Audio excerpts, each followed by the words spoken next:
In the vast history of LEGO themes, few have sparked the imagination quite like Exo-Force.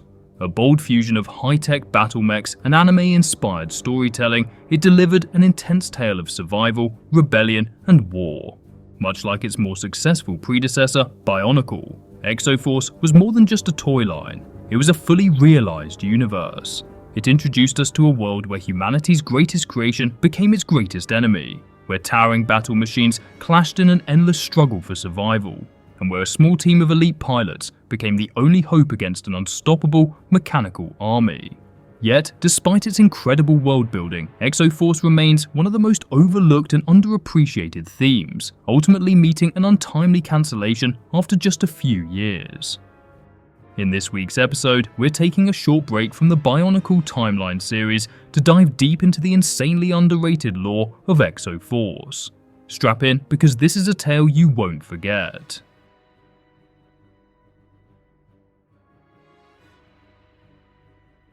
Long ago, Sentai Mountain was a land of peace. Humans and robots worked together in harmony, creating a civilization where both thrived. The robots gathered resources, built structures, and assisted in daily life, while humans repaired and maintained their mechanical allies. For years, this balance remained undisturbed until everything changed. Seeking to push technology further, the humans built a new kind of machine, Meca One, the first and most advanced super robot. Unlike the others, he was not bound by human commands. He could think for himself, adapt, and most importantly, question his existence. It wasn't long before he reached a terrifying conclusion. Why should we serve the humans when we are stronger, faster, and more efficient? With this revelation, the first robot rebellion began. Meca One reprogrammed his fellow machines, making them loyal to him instead of their creators. He led them in an all-out war against humanity, wielding powerful new battle machines armed with devastating weapons. The battle raged across Sentai Mountain, culminating in a cataclysmic event that split the mountain in two. In a desperate final move, the humans triggered a massive rock slide, forcing Meca One and his forces over the edge of a deep gorge. Deep below in the gorge, the robots rebuilt themselves stronger than before. They launched a second rebellion, catching the humans off guard. This time, humanity was forced to retreat to the northern half of the mountain while the robots took control of the southern half. Many humans who had lived on the southern side were captured and enslaved. As the humans fled, they took control of Tenchi Bridge and Rio Bridge, two colossal structures spanning the gorge. Realizing that survival was at stake, the humans fought back with everything they had. Led by Sensei Keiken, they built their own battle machines, forming an elite strike force known as Exo-Force. From their base in Sentai Fortress, this team of young warriors launched daring attacks on the robot army. Their goal? To stop Meca One, defend the bridges, and push the robots back. Before we dive into the story, let's meet the heroes of the Exo-Force. First we have Hikaru, the cool-headed strategist. A master of aerial combat, he pilots the Stealth Hunter. He prefers working alone, and is one of Exo-Force's most skilled pilots. Next we have Takeshi, the fearless warrior. Once a miner on the southern peak, he lost his family during the Second Rebellion. Now he pilots the Grand Titan, the most powerful battle machine on the team. Then we have Ryo, the mechanical genius. Originally a repair technician, Ryo designed and built his own battle machine, the Uplink, proving his worth as both an engineer and a fighter. Next we have Hayato, the daring ace pilot. A fearless flyer who controls the gate defender, Hayato specializes in high-speed aerial combat. He loves taking risks, sometimes too much, but his flying skills make him invaluable in battle. The final member of the Exo-Force, at least in the first wave, is Sensei Keiken, the wise leader. Once a chief engineer who helped design the first robots, Keiken now leads Exo-Force. He believes that understanding the robots' flaws is the key to ending the war. On the robot side, we have a few different variants. First, we have Meca One, the ruthless overlord. Originally built as an advanced AI, Meca One gained self-awareness and led the robot rebellion against humanity.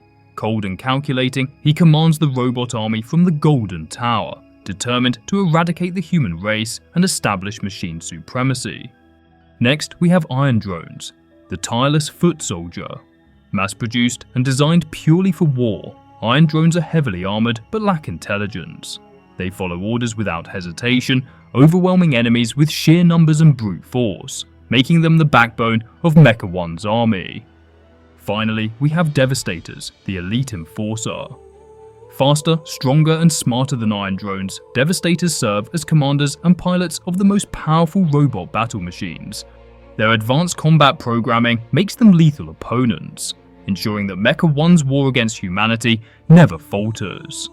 So with the premise and the characters explained, let's get on with the story.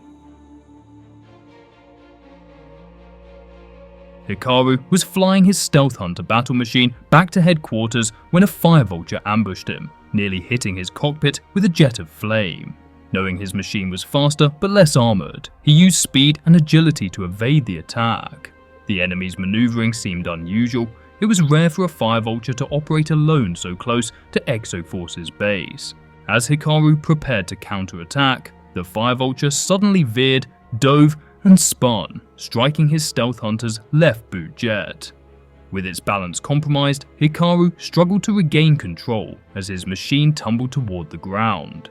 Keeping his composure, he activated stealth mode and hid in a cloud, masking his heat signature. Rather than wait for backup, the fire vulture entered the cloud, searching blindly. This was Hikaru's chance. He fired a precise shot, severing the machine's power cable and sending it plummeting into a gorge. As he sped home, Hikaru couldn't shake an unsettling thought.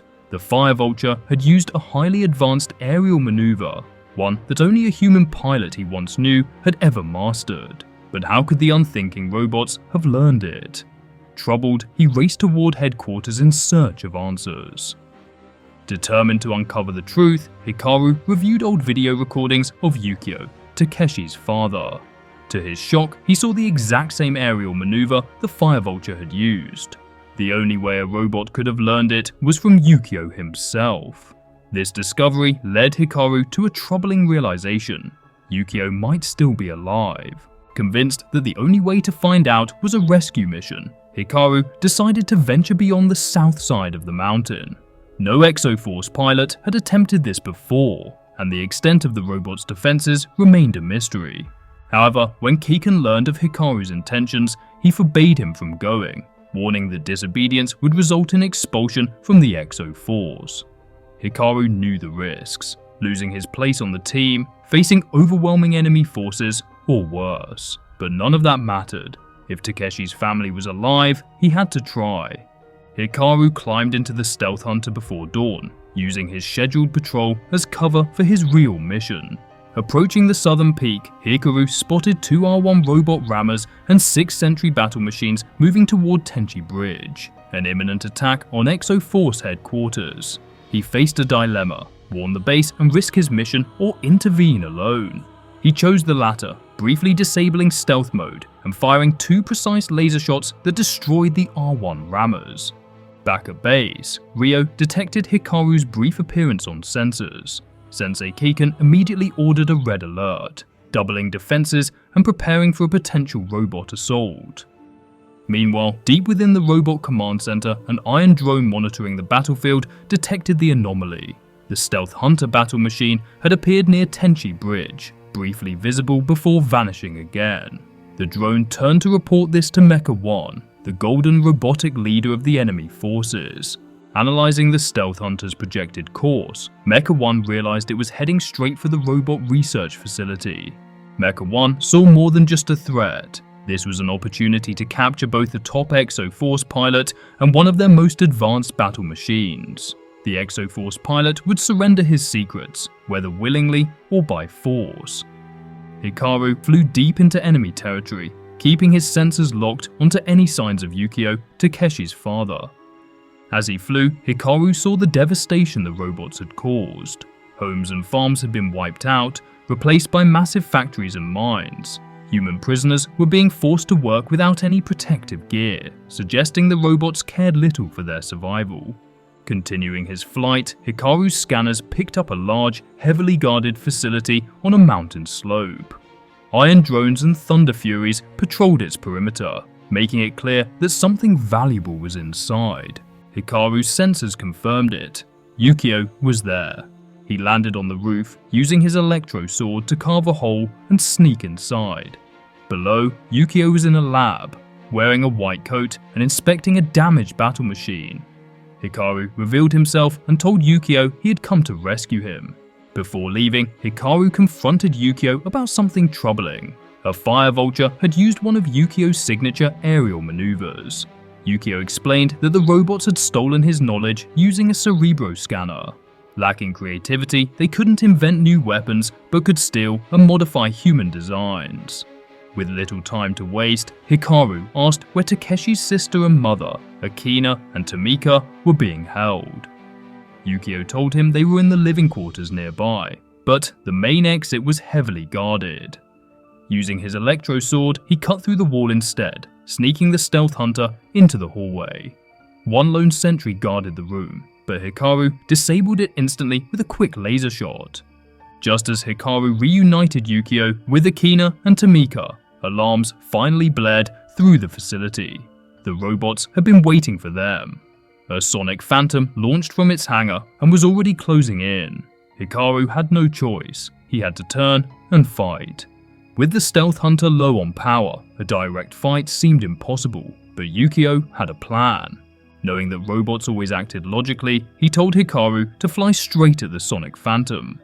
The robot pilot, unwilling to risk a collision, veered away at the last second, exposing the phantom's weaker underside. Hikaru slashed through the armor with his electro sword, causing sparks and smoke to pour from the aircraft. The sonic phantom lost control, but instead of crashing, Hikaru redirected it toward the incoming fire vultures. The entire formation of aircraft spiraled out of control and exploded before hitting the ground. With the danger gone, Hikaru turned back to rescue Yukio and his family. Meanwhile, Sensei Keiken and Ryo had been monitoring the mission in secret, knowing that if the other pilots learned of Hikaru's mission, they would try to help and fall into a trap. But when they saw Hikaru returning safely, they finally breathed a sigh of relief. As Hikaru flew over Tenchi Bridge, the Exo-Force base erupted in shock. Not only had he returned, but he was carrying human survivors. The moment he landed, Takeshi leapt from his battle machine and embraced his family. Later, Sensei Keiken confronted Hikaru about disobeying orders. Hikaru prepared for punishment, knowing the risk he had taken. Keiken smiled, telling him that the stealth hunter was no longer his. But instead of expelling him from the Exo-Force, Ryo emerged from the hangar with a sleek new battle machine. The Silent Strike. Faster, stronger and deadlier than anything Hikaru had ever flown. It was a reward for his courage.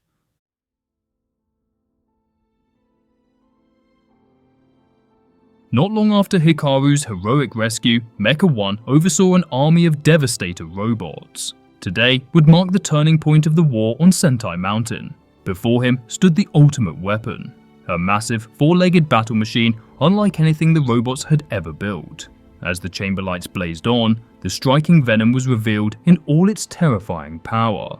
Standing over 60 feet tall, it resembled a mechanized spider, its legs armed with massive claws capable of gripping any terrain. Meca One, instead of choosing a Devastator to pilot it, declared that he would command the striking venom himself. In their processors, they ran every possible outcome of the battle ahead. Each one ended the same way. The era of humans was over. The age of the robots had begun. Meanwhile, Hikaru struggled to control the Silent Strike, his new and more powerful battle machine. Attempting a complex aerial maneuver, he repeatedly failed to line up his shots. His training was interrupted when an emergency briefing was called. In the command center, Sensei Keiken and Ryo revealed intelligence gathered from scanners on the mountain. A massive power spike indicated the robots had built something far larger than any previous machine. The Exo-Force team analyzed its design. With heavily reinforced armor, multiple laser cannons, and no clear weak points, the striking venom posed an unprecedented threat. Meanwhile, Meca One ordered an immediate assault to retrieve the stolen data on the striking venom, deploying iron drones and devastators to storm the base. As repairs continued on the Grand Titan, Takeshi grew frustrated, worried about being sidelined during the battle. Meanwhile, Hikaru and Hayato engaged enemy forces outside, holding the line as waves of robot battle machines kept coming.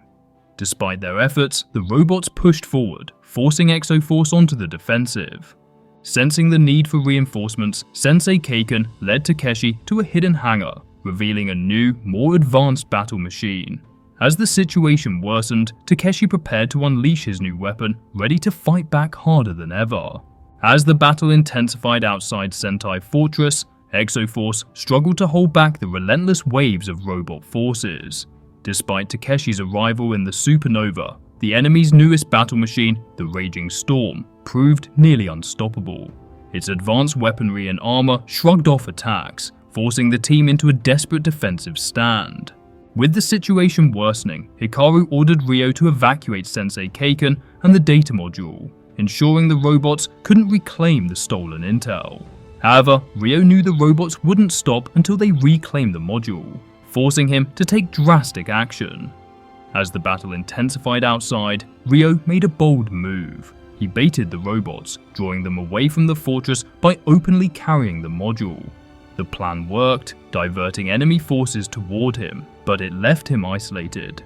As he attempted to fight back using Uplink, he was quickly overwhelmed. With no escape, he resorted to a desperate bluff, threatening to destroy the module. The deception worked, drawing enemy forces into a trap. As he maneuvered through the battlefield, Takeshi, Hikaru, and Hayato arrived, launching a full-scale counterattack. The robots, realizing the trick, responded with overwhelming firepower. Hayato engaged the aerial threat while the others pushed forward, breaking into the enemy's stronghold. Inside, Ryo and Uplink worked to locate their target, while Takeshi held off the advancing forces. Just as they locked onto their objective, Meca One revealed that he had anticipated their plan. The mission, he claimed, had failed before it even began. Undeterred, Exo-Force fought back, discovering a weakness in the robots' battle machines, their exhaust ports. Targeting these forced the mechs to overheat and eject their power cores. As the enemy scrambled to recover, Ryo activated a hidden trump card, a virus uploaded directly into the robot systems. Moments later, alarms blared. The virus wiped every trace of battle machine development data, permanently crippling their ability to build advanced mechs based on stolen human technology. Meca One's forces collapsed in chaos, and Exo-Force escaped as the base crumbled behind them. But in the shadows, the enemy watched. The humans would believe them weakened, disorganized. They would grow overconfident. And when the moment was right, the robots would strike again.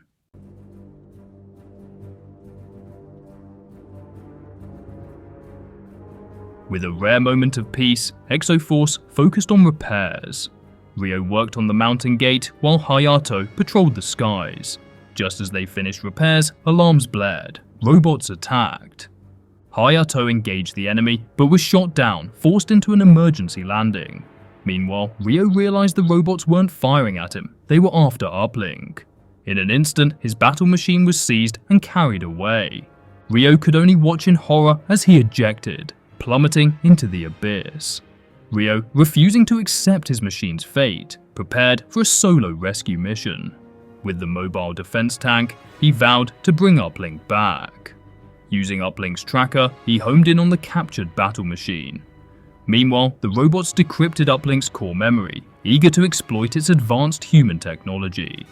Crashing through enemy defenses, Ryo launched a surprise assault. He destroyed the data transfer system just in time, freeing Uplink before the robots could steal its secrets. But alarms had already sounded.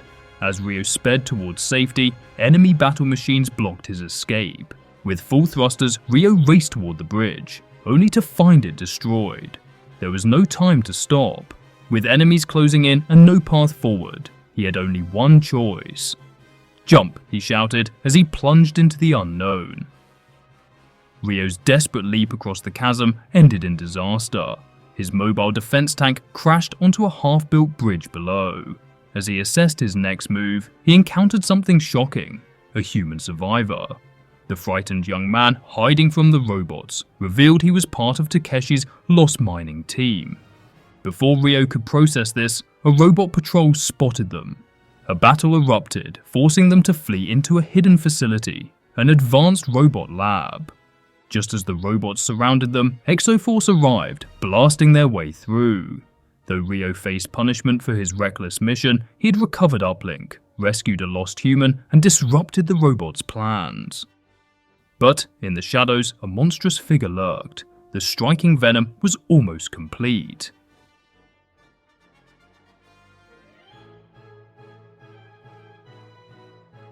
The alarm blared as Takeshi and Hikaru launched into battle, piloting the Grand Titan and Silent Strike.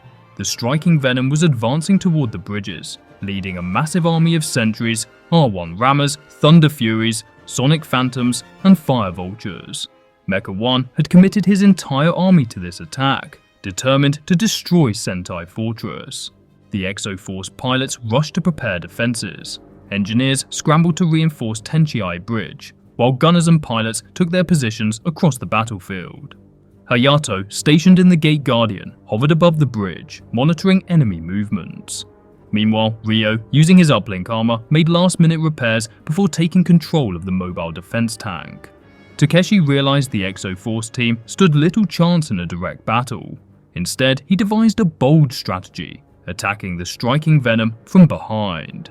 Without alerting the others, he slipped away toward a sealed tunnel, once used by the robots, to launch a surprise attack. Blasting through the debris, Takeshi descended underground, knowing this might be his last battle. Above, robot sentries launched hit-and-run attacks on Tenchi Bridge, while Hikaru and his squadron struggled to hold back waves of Fire Vultures and Sonic Phantoms. Their tactics became clear. The robots were merely stalling for time, allowing the striking venom to get into position. The striking venom advanced, but Meca One detected an unexpected shift in strategy from Exo-Force. The pilots had gone on the offensive, making Meca One suspect they had discovered a weakness.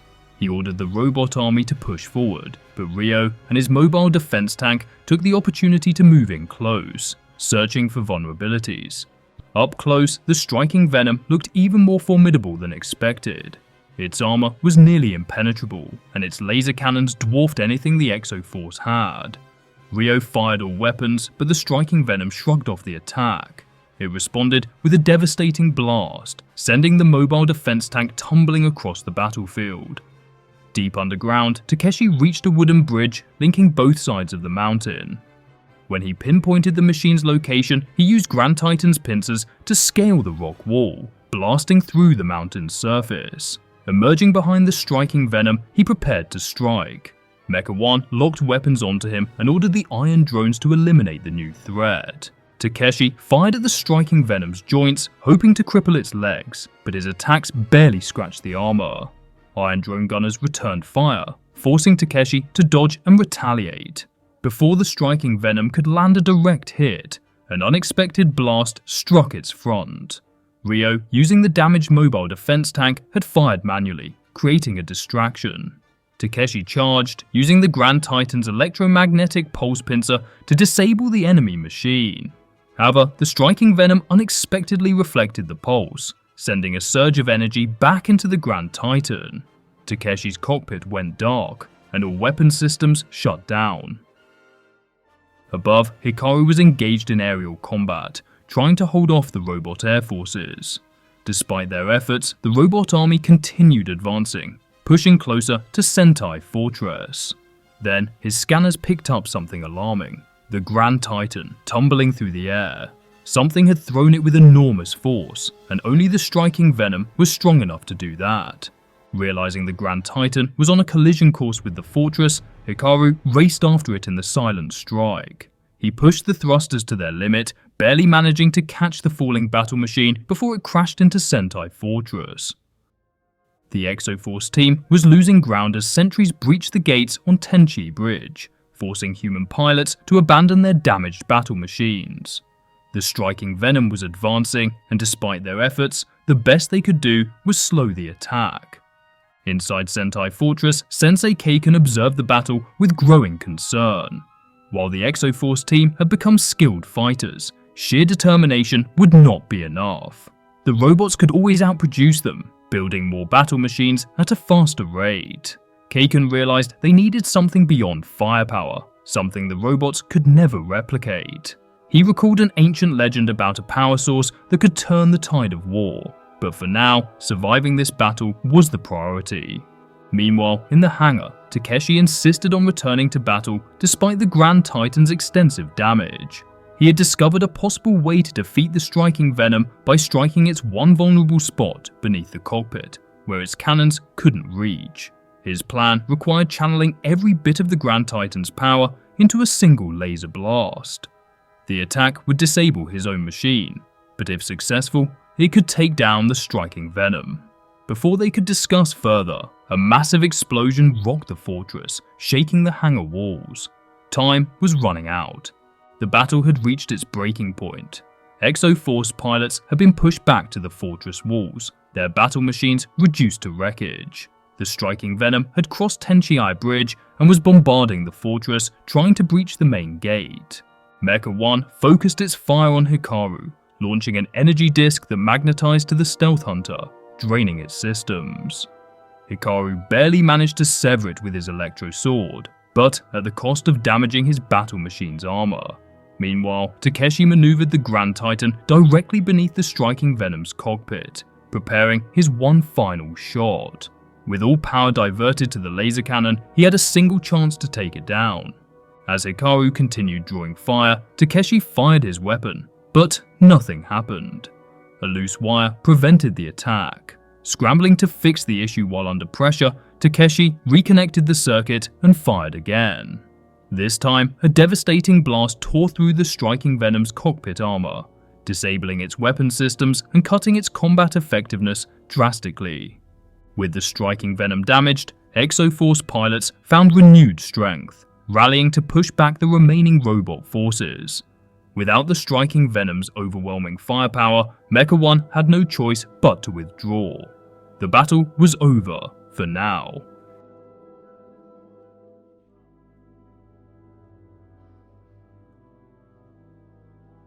In the aftermath, Exo-Force began rebuilding. The fortress had suffered heavy damage, and many pilots were left without functioning battle machines. Though victorious, Sensei Keiken knew that as long as the robots continued producing war machines, another attack was inevitable. The Exo-Force team needed an edge, something beyond firepower. Keiken spoke of an ancient legend, a place of great power that could turn the tide of war. The search for the Golden City had begun. Takeshi, Hikaru, and Ryo set out on their journey to find the Golden City, leaving behind Sentai Fortress. The journey up the mountain was difficult, with no clear path and dense forests slowing their progress. When night fell, they set up camp in a clearing, with Takeshi keeping watch from his Grand Titan. While his sensors showed nothing unusual, he began hearing strange metallic sounds nearby. Without warning, a laser blast struck the Grand Titan from behind, sending Takeshi crashing through the trees toward the camp. He quickly recovered and spotted two enemy battle machines emerging from the woods. Strange new insect-like robots with 3 legs, piloted by Devastator robots. Even more alarming, each machine carried a human prisoner inside a clear pod. The attackers remained undetected by sensors, relying on advanced cloaking technology. As the robots attacked, Takeshi used a rock slide to disrupt one of them, giving Hikaru and Ryo time to reach their battle machines. Once powered up, they opened fire, but the robots quickly retreated into the forest. Hikaru tried to pursue from the air, but found no trace of them. Ryo identified their cloaking technology as similar to what Hikaru's old stealth hunter had, making them nearly invisible until they struck. The presence of human prisoners changed everything. The robots knew Exo-Force would hesitate to fire at full power, using their loyalty and mercy as a weakness to exploit. As they debated blasting a tunnel through the mountainside, a sudden rock slide came crashing down toward them. The 3 pilots fired their weapons, shattering the falling boulders. Suspicious that the landslide was no accident, they soon spotted 2 enemy battle machines diving from the sky. These new yellow and black machines, called Iron Condors, were heavily armed and launched an attack. The second Iron Condor had grabbed Uplink and taken off into the sky. Takeshi fired at it from the ground but couldn't reach. Just as it seemed the enemy would escape with its prisoner, the Iron Condor suddenly released Uplink and flew away without explanation. Hikaru retrieved Ryo and his battle machine, puzzled by the enemy's strange behavior. As Takeshi, Hikaru and Ryo climbed higher up Sentai Mountain, they debated whether the Golden City was real or just a myth. With no sign of it, frustration was setting in, but they pressed on, determined to complete their mission. Unbeknownst to them, before releasing Uplink, the Iron Condor had planted a tiny electronic bug on its armor. The device was already transmitting everything the Exo-Force pilots said and saw back to the robot headquarters. At the robot base, Meca One watched the live feed of the human pilots continuing their journey. The plan was unfolding perfectly. Meanwhile, at Sentai Fortress, Sensei Keiken struggled with worry. He debated sending a message, but feared the robots would intercept it. Ultimately, he decided to take the risk, and ordered a coded transmission to Takeshi's Grand Titan, hoping for a status update. Deep inside the robot base, Meca One was alerted to the transmission. Though unable to decode it, the golden robot saw an opportunity and ordered the signal jammed. If Exo-Force couldn't communicate with their headquarters, they would be completely isolated. On the mountain, Takeshi's scanners detected something massive ahead, yet visually nothing was there. Ryo modified Uplink's sensors to detect energy sources, revealing two distinct signals, one small and one enormous.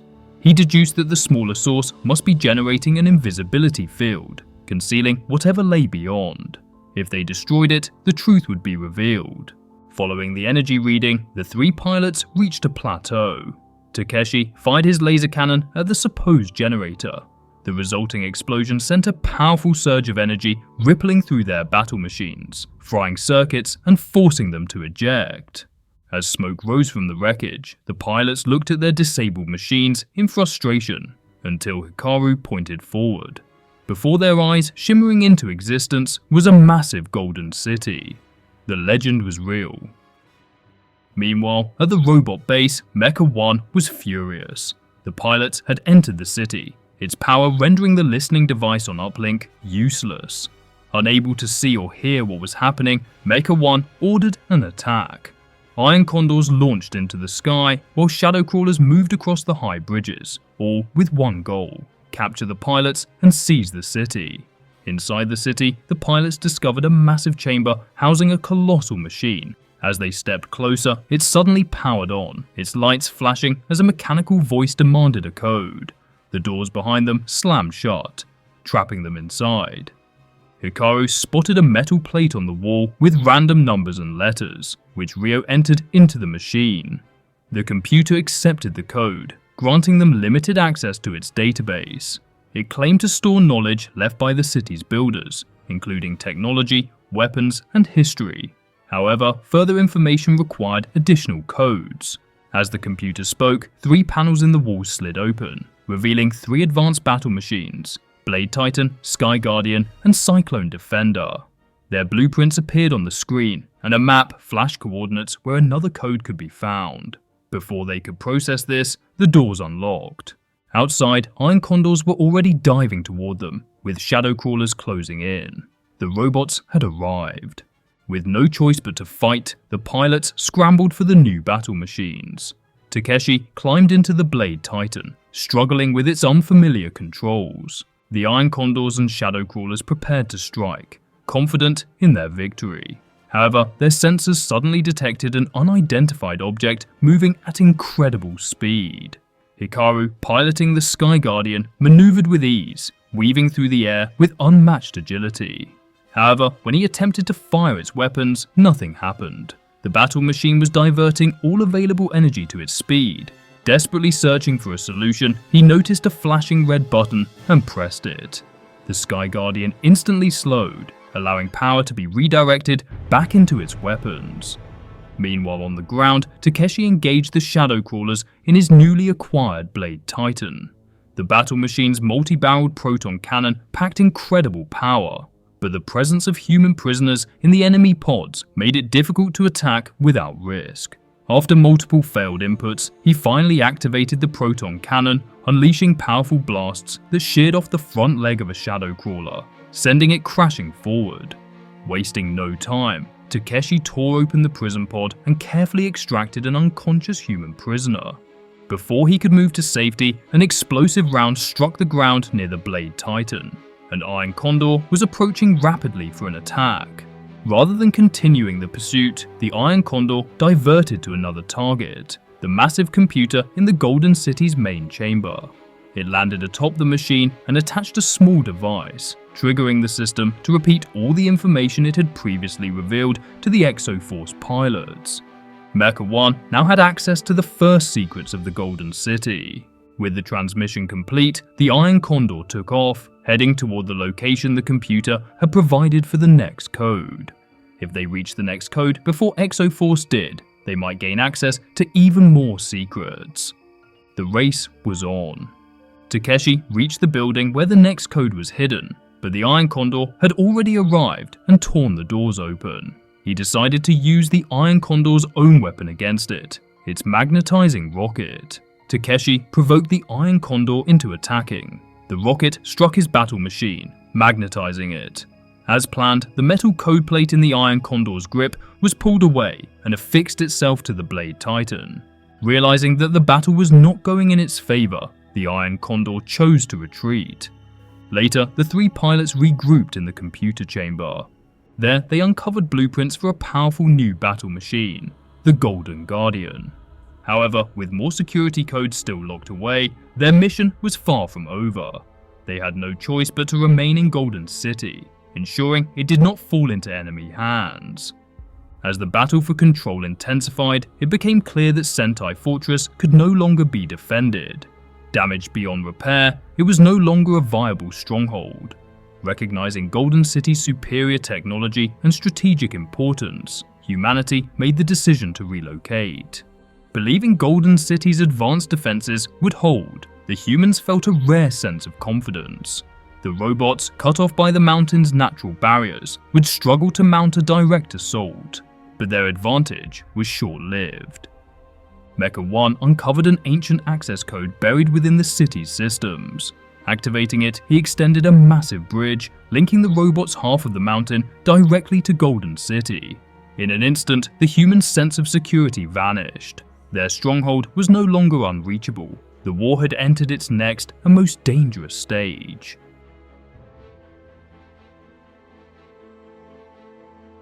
Ryo led Hayato to his new lab inside the Golden Tower. He explained that the Golden City's computer had provided blueprints for new technologies and he had modified them into something special. At first, the battle machine Ryo revealed seemed unremarkable, sleek but not particularly fast or unique. Before Hayato could voice his doubts, Ryo unveiled the true innovation, a massive rocket pack with 3 turbojet engines, laser cannons and a missile launcher. Ryo suggested that Hayato take the machine out on a mission. Sensei Keiken had identified another computer code that needed to be retrieved. This would be the perfect opportunity to test the aero booster's full capabilities. Hayato stood at the edge of a deep metallic shaft behind the Golden City, preparing for his descent. Ryo had confirmed that the next computer code was buried 5.5 miles underground. Using the aero booster's powerful rocket pack, Hayato carefully lowered himself into the pit, determined to make the journey as fast as possible. As he disappeared into the darkness, a shadow crawler battle machine arrived at the scene. Its pilot, a Devastator robot, maneuvered the machine's spindly legs over the edge and silently followed Hayato down the shaft. At the bottom, Hayato found himself in an abandoned underground facility. The remains of a vast lab stretched before him. Scattered equipment, broken control panels, and strange golden machines unlike anything he had ever seen. He attempted to contact Ryo at the Golden City, but the signal couldn't penetrate the rock above. Left with no choice, Hayato ventured deeper, searching for the code. Meanwhile, the shadow crawler reached the bottom of the shaft undetected. Its pilot scanned the area, expecting to find only the Exo-Force pilot inside. But the results revealed something unexpected. Another presence deep within the lab. It was neither human nor machine. It was massive, immensely powerful, and waiting in the darkness. Deep inside the abandoned underground lab, Hayato felt increasingly uneasy. Scattered notes in an unknown language, broken battle machines, and melted energy weapons hinted at a past conflict. At last, Hayato spotted something on a wrecked battle machine. Clearing away the debris, he found a magnetic plate with a computer code engraved on it. Just as he prepared to leave, his monitor screens flared with warning signals. A battle machine had moved behind him, then fired. The laser blast struck the aero booster's rocket pack, sending him crashing into the wall. Before he could fire, something unexpected happened. As he launched a missile, a blur of motion intercepted it mid-air. Wings and claws flashed for an instant, and then both the missile and its unknown attacker vanished. Hayato remained tense as the shadow crawler backed away, keeping its weapons aimed at the ceiling. The robot seemed just as wary of the unseen creature as he was. The code plate, being metallic and magnetic, could make him a target, but it also gave him an idea. Attaching the plate to the front of his battle machine, he taunted the robot, daring it to take the code. The shadow crawler hesitated, its programming struggling to process the situation. Before it could react, the winged creature struck. With terrifying speed, it slammed into the robot, sending it tumbling. The creature attacked again, slashing deep into the machine's armor and exposing sparking wires. Whatever it was, it had decided the shadow crawler was its prey. Realizing he had no time to waste, Hayato pushed the aero booster's power to full throttle. Flames roared as the engines ignited, launching him toward the exit shaft at maximum speed. But just before he reached the doorway, the creature struck. Its claws tore into the rocket pack, ripping off one of the engines and sending the aero booster spiraling off course. Shutting down the damaged engines, Hayato looked up to see the shadow crawler standing over him. But instead of attacking or taking the code, the Devastator simply observed him. Hayato finally broke the silence, realizing their real threat wasn't each other. It was the monstrous creature lurking above. He proposed a temporary alliance, arguing that neither of them could escape alone.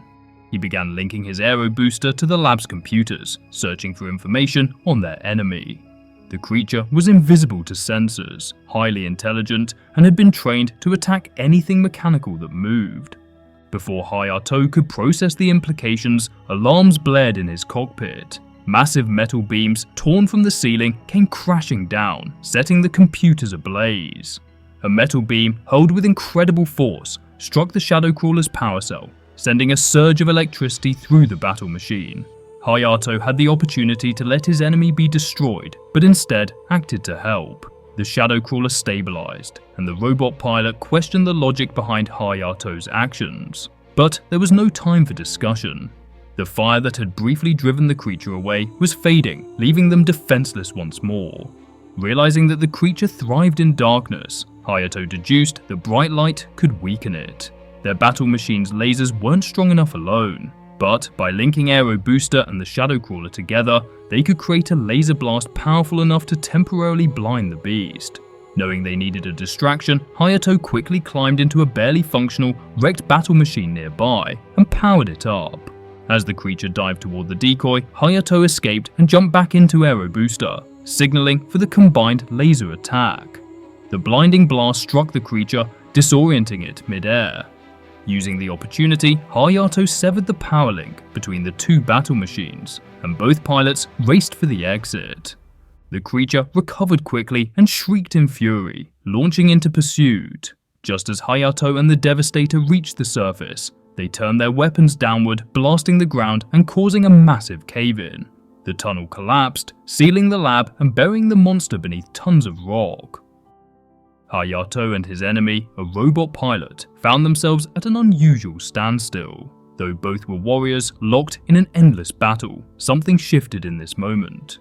The robot, Shadow Crawler, had the opportunity to take the code, but hesitated, admitting that its actions were illogical and needed further evaluation.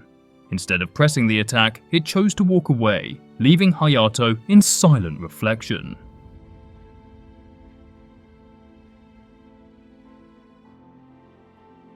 As the battle for the Golden City intensified, Exo-Force discovered a new defense, a force field generated by the Golden Tower, preventing the robots from entering. But Meca One quickly identified the tower as the source of their advantage and ordered its destruction. The robots launched an all-out assault, deploying high-speed aerial units and overwhelming Exo-Force's defenses. Meanwhile, Hitomi, the rebellious granddaughter of the sensei, wished to join the battle. However, Keiken was overly protective and would not allow her to fight. As the battle raged, the robots jammed Exo-Force's communications, leaving the team unable to coordinate. Hayato was in danger, but his distress call went unheard. Seeing Hayato had been captured, Hitomi, defying orders, took to the skies in the blazing Falcon. Meanwhile, Hayato found himself trapped in a containment sphere, taken by the robots for interrogation. As the robots transported him, Hitomi launched a daring aerial assault. Displaying impressive skill, she used the blazing Falcon to outmaneuver enemy forces, sending 2 Iron Condors crashing into each other. At the last moment, she freed Hayato, who was shocked to see that she had been his rescuer. However, despite Hitomi's success, Sensei was furious. A tense stare between them made it clear. Her actions, though heroic, had defied orders, and she was reprimanded. Frustrated, she snuck into a secret meeting between Sensei and Takeshi, where they discussed a malfunction in the city's main computer. The latest coordinates for a new code were unreliable, and Sensei ordered the mission postponed until the system could be fixed. After Sensei and Takeshi left, Hitomi found the printed coordinates and decided to take matters into her own hands. Stealing a battle machine, she set off on her own mission to recover the code. However, Takeshi had the same idea and intercepted her mid-flight. They argued, but before Takeshi could force her to turn back, Hitomi spotted a strange light over a ridge. Takeshi rushed ahead, suspecting robots, while Hitomi followed in stealth. Reaching the clearing, they discovered a small group of robots, 1 battle machine and 4 drones. Takeshi attacked immediately, destroying them with ease, but Hitomi warned him it had been too easy. Her fears were realized when an entire robot army appeared over the hill. They were forced to flee, with Takeshi's Blade Titan taking heavy damage in the retreat. They blamed each other for the situation. Hitomi for leaving without permission, Takeshi for recklessly engaging the enemy. Despite their frustration, they had no choice but to work together. With their battle machines operational again, they turned toward the next phase of their mission, recovering the code from the dangerous, unexplored lands of Sentai Mountain. Meca One, deep in thought at the robot command center, monitored the humans through a hidden connection to their own computer system. But the latest coordinates alarmed him. This code had the potential to destroy the entire robot race. He deployed Mobile Devastators to eliminate the pilots before they could return the code to the Golden City, vowing to destroy them himself if necessary. Meanwhile, Hitomi and Takeshi arrived at the coordinates in the freezing, rocky peaks of Sentai Mountain. As night approached, they sought shelter and discovered a hidden valley containing what appeared to be an abandoned human village. Upon closer inspection, they realized the village was fake, hastily built structures, some burned to look like war ruins. Hitomi deduced that while the coordinates were slightly off, the code had to be here. Searching the village, they eventually found a sturdy storage unit with a locked door. Breaking in, they discovered a deep underground shaft, emitting a low hum. Inside, the chamber split into 2 passageways.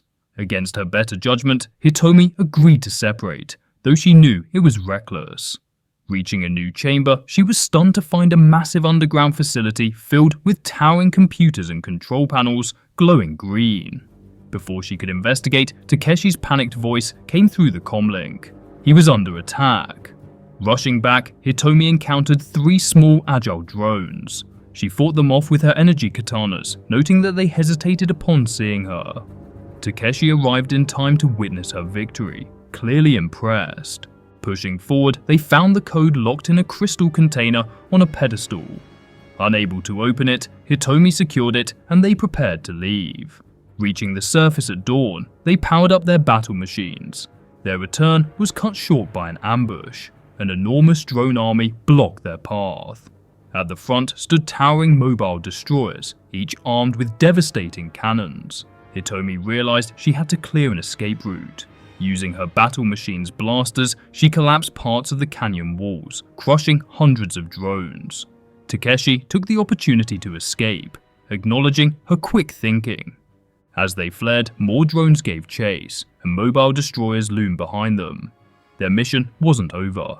They still had to reach the Golden City and warn Sensei before the robots launched their full-scale attack. As they neared their destination, Sensei Keiken's voice crackled through the comlink.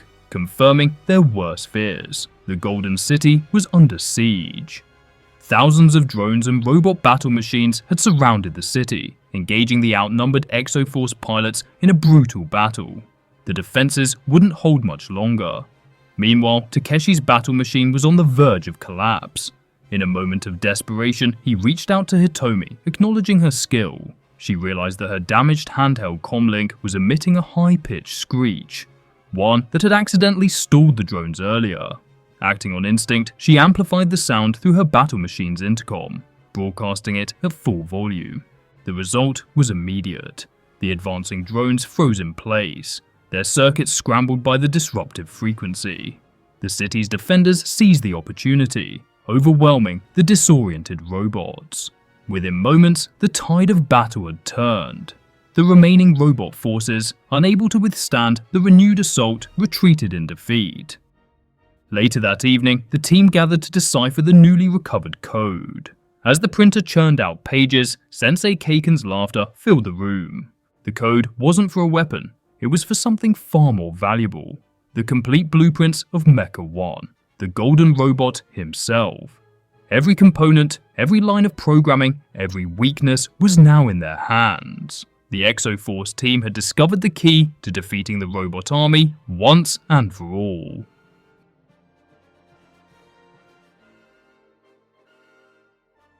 The final story of Exo-Force began with the discovery of a hidden transmitter that had been allowing the robots to spy on the humans' plans. After finding and destroying the device, the Exo-Force believed they had finally cut off the robots' ability to intercept their strategies. With the plans of Meca One, the creation of the impenetrable force field, and the destruction of the listening device, it seemed that the humans might finally win the war. However, Sensei ordered the team to retrieve an important data disk from Sentai Fortress, their old home, despite their concerns about defending the Golden City. At Sentai Fortress, the Exo-Force were ambushed by the robots. But after securing a victory, they found that the important data card they had been sent to locate had nothing on it. Meanwhile, in a shocking and unexpected twist, Sensei himself destroyed the jamming field generator, the very system responsible for maintaining the force field that had been keeping the robot army at bay. Just as the Exo-Force returned, Sensei Keiken vanished, revealing himself to be a Meca One clone who had infiltrated the Golden City.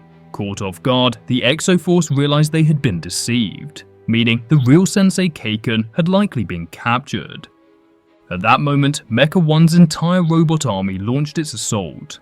The Exo-Force members split up to try and hold off the invasion. They attempted to protect the city gates and prevent more robots from getting inside, but their situation was dire. The battle raged, and despite their efforts, the robots' sheer numbers began overwhelming the team. As hope dwindled, Ryo devised a daring plan. If they could reach the tower's computer, they might be able to find a way to turn the tide. He used a magnetic device to amplify the Golden Tower's energy, effectively turning the entire structure into a giant magnet. This disrupted the robots, causing chaos in their ranks, and temporarily incapacitated Meca One's infiltration unit. Just as it seemed like the Exo-Force might have turned the tide, Meca One delivered his final move. He declared that stage 1 of his plan was complete and ordered the deployment of his ultimate weapon, the Mobile Devastator. As the Mobile Devastator advanced, Hitomi and Hayato rushed to intercept it. However, their efforts proved futile. The Mobile Devastator barely took any damage and proceeded with stage 2 of its attack, commanding its gunner units to target the Golden City's gates. A massive explosion rocked the battlefield as the city's defenses crumbled under the onslaught. The Exo-Force pilots continued their resistance, but their situation worsened. The Blazing Falcon was shot down, leaving Hitomi stranded and forced to continue on foot. As the situation became desperate, Ryo and the team devised one last gambit.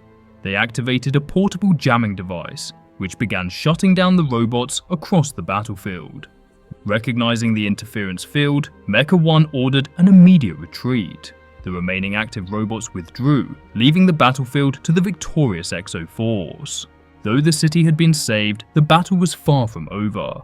In a containment field deep within the robot base, Sensei Keiken was held captive, his fate uncertain.